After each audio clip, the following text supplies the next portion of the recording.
our story in a new setting. This time, the city of Charlotte is on edge, awaiting a second night of protests over the police killing of a black man. The drama began with a Tuesday confrontation that sparked a night of trouble. William Brangham begins our coverage. Within hours of the fatal shooting, protests boiled over in North Carolina's largest city. The victim was 43-year-old Keith Lamont Scott, and his sister, who didn't give her name, said he was unarmed. They said, hands up! He got a gun! He got a gun! Pow, pow, pow, pow! That's it! He had no gun!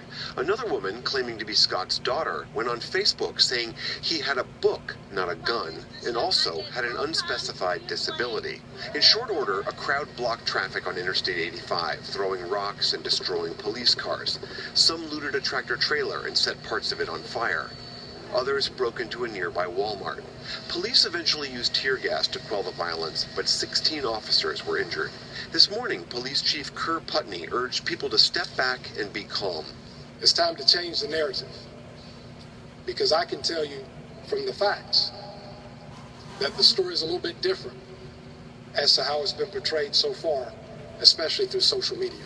As Putney told it, officers had been at an apartment complex searching for a suspect when they saw Scott get out of a car. They said he did have a gun and refused to put it down.